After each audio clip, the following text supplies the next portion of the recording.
प्रिय छात्रों, नमस्कार। आज हम हितोपदेश के आगे की कथा वस्तु का अध्ययन करेंगे। अब श्रेष्ठ पुत्र के कौन से लक्षण होने चाहिए उसके बारे में बताते हुए यहाँ पर बताया है कि संसार में सदा आजीवन धन की प्राप्ति, निरोगिता, प्रिया और मधुर भाषिणी पत्नी, वशवर्ती पुत्र और धन देने वाली विद्या, ये 6 जो है सुख के आधान कहे गए हैं, सुख के स्थान कहे गए हैं।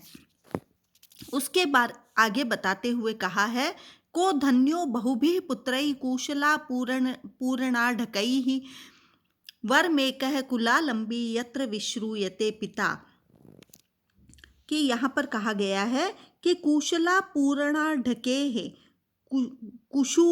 कुशूल कहते हैं तुस या घास आदि, भूसी आदि से आपूर्ण भरे हुए आढ़क, एक विशेष प्रकार का धान्य आदि को रखने का जो पात्र होता है, वह यदि भूसी से भरा हुआ हो तो उसके समान बहुभिः पुत्रैः, बहुत से पुत्रों से कह धन्य है। कौन पिता जो है वो धन्य या कृतकृत्य सफल मनोरथ वाला होता है, अर्थात कोई नहीं।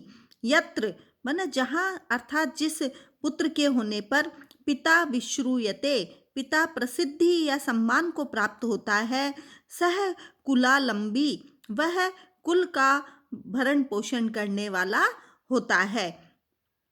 तो प्राचीन समय में धान्यादि माप के लिए, तोल के लिए जो बर्तन होते थे, उन्हीं से नाप कर धान्य, अनाज आदि का विनिमय किया जाता था। आढ़क भी एक माप थी।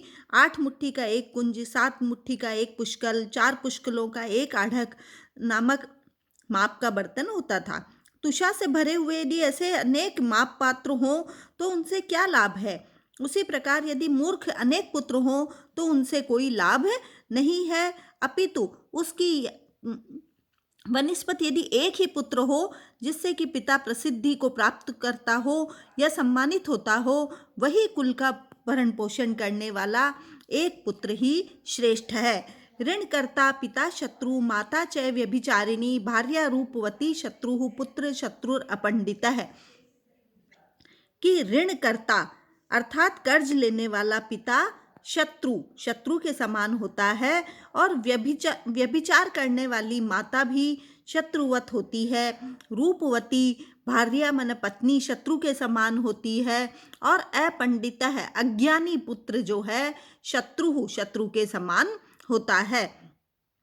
अर्थात पिता द्वारा गृहीत ऋण का दायित्व पुत्र पर पड़ता है।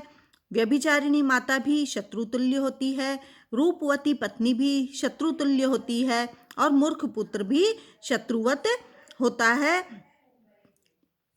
इनसे कुल जो है वो हानि को प्राप्त होता है।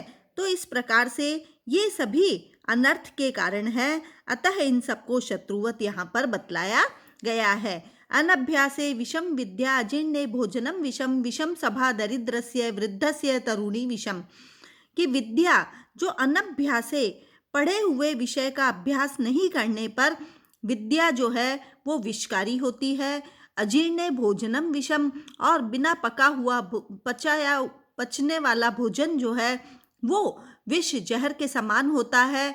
विषम सभा दरिद्रस्य, यदि कोई सभा है और उसमें सारे दरिद्र, आलसी, अज्ञानी लोग हैं तो वो सभा भी विषकारी होती है। और वृद्धस्य तरुणी विषम, और वृद्ध के लिए तरुणाई, युवावस्था से युक्त कोई स्त्री है तो वह भी विष के समान दुखदायिनी होती है। तो यहाँ दुखद वस्तुओं का वर्णन जो है वो किया गया है कि कौन कौन से रिश्ते जो है वो दुख को उत्पन्न करने वाले होते हैं।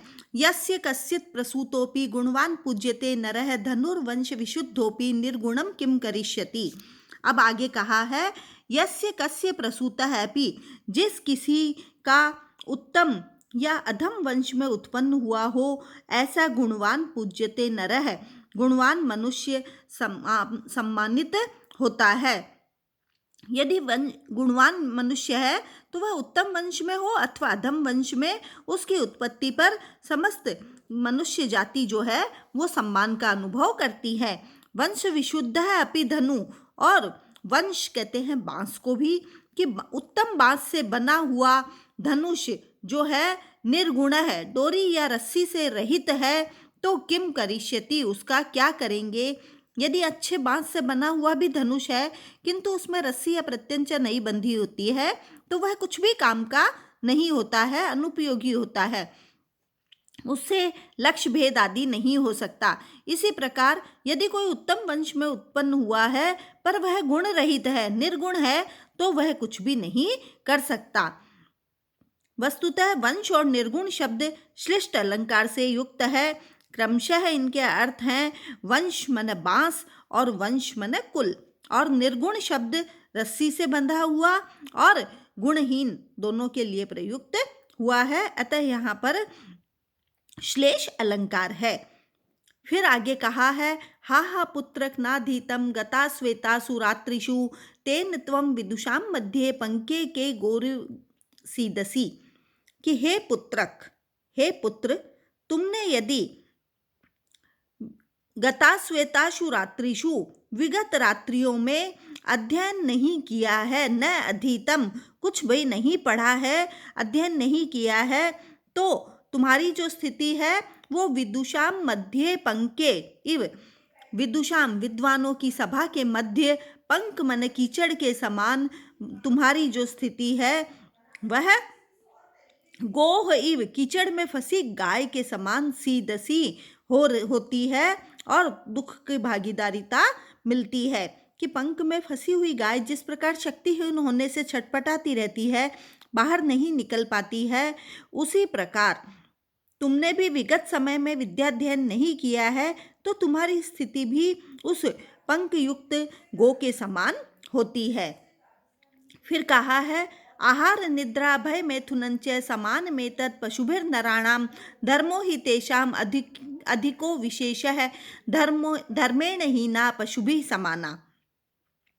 यहाँ कहा है कि आहार भोजन, निद्रा सोना, भय डरना, और मैथुनम स्त्री प्रसंग युक्त होना, नराणाम एतत् पशुभि समानाम, ये चारों ही बातें जो है वो मनुष्यों की पशुओं के समान होती है, अर्थात पशुओं में भी ये चार बातें पाई जाती है और मनुष्यों में भी ये चार बातें पाई जाती है। धर्म ही तेषाम अधिक है विशेष है, परंतु धर्म ही एकमात्र उनकी ऐसी विशेषता है जो पशुओं में धर्म नहीं होता है, धर्म केवल मनुष्यों में होता है। अतः धर्म की दृष्टि से मनुष्य पशुओं से अधिक श्रेष्ठ है। धर्मेण ही ना पशु भी समाना, और यदि मनुष्य धर्म से रहित है तो वह पशुओं के समान ही होता है। तो जो चार बातें हैं, आहार निद्रा भय और मैथुन, पशु और मनुष्यों में समान रूप से पाई जाती है, परंतु मनुष्य को अलग करता है तो वह धर्म ही है जो उनको पशुओं से भिन्न करता है।